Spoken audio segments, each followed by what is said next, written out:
If someone became overweight, not because he has this sickness, but he eats a lot and doesn't go to sport, and because of his overweight, he becomes much more lazier, and he has more difficulty making ibadats like prayer, where even some people they cannot even still standing in the prayer and they need to sit, and they get a higher chance to get sickness and illness.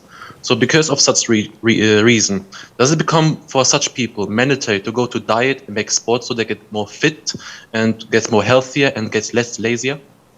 Well, to answer your question, CD, I would ask you a question. Are all fat people who do not watch their diet as you have described, yes or no? No. No, which means that it's not a well-known fact that 1 + 1 = 2 in these cases.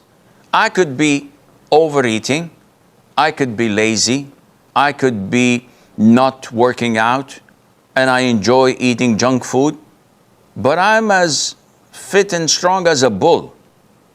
And if needed, I could fight 6 or 7 people.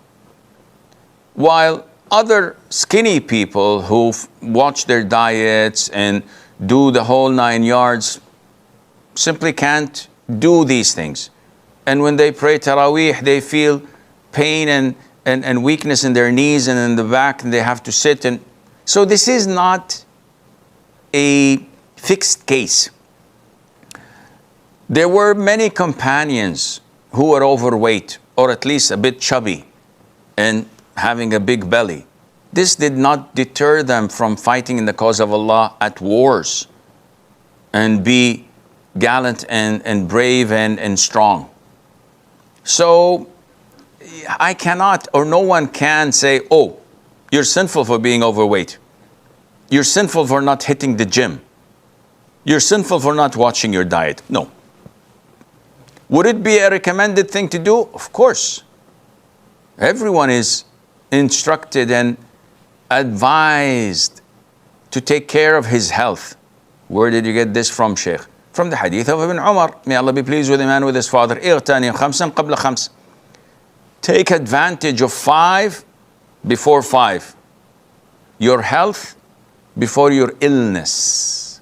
Your youth before your old age. Your wealth before your poverty. Your spare time before being preoccupied. And another thing, I keep forgetting it when I translate it into English.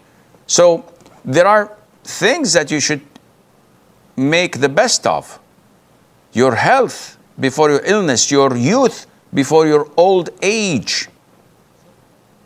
So many things now I wish I picked up years back, so it would have continued with me today. Now I can't do them. I'm too old. Or at least I think I'm too old. So you have to do your level best. But would I grade others who are not doing it as sinful? No, of course not. This is not sinful. Sheikh, I wanted to ask you this. There is an eating disorder called pica, and it's eating non-food things such as clay, mud, and chalk and stuff. And there are YouTubers that make ASMR videos eating chalk and stuff. So whenever I watch such videos, I have a feeling to eat clay and chalk. And I don't know exactly whether I have that disorder, but would it be permissible to eat such thing in Islam? First of all, we have to understand that anything that is halal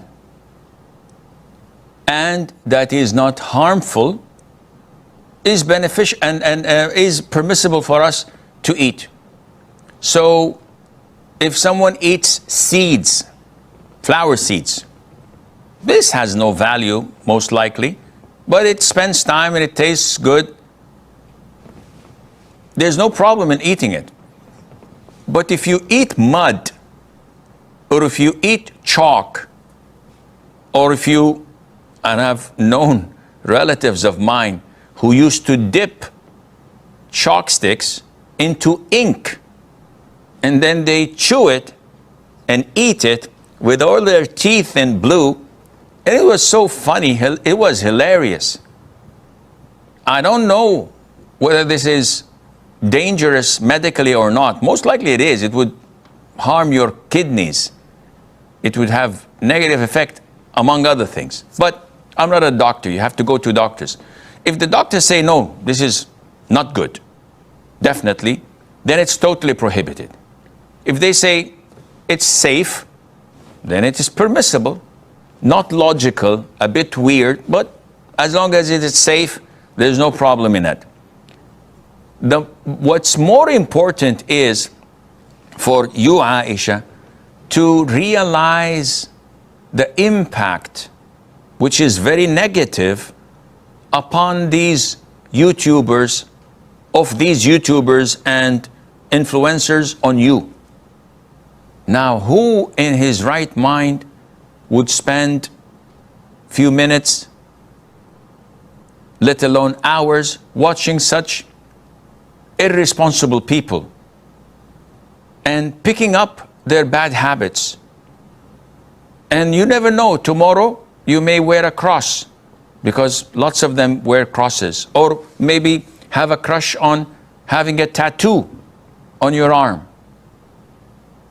And this is not at all permissible for Muslims to waste their time watching such people who are not related to Islam, and most likely they're disbelievers.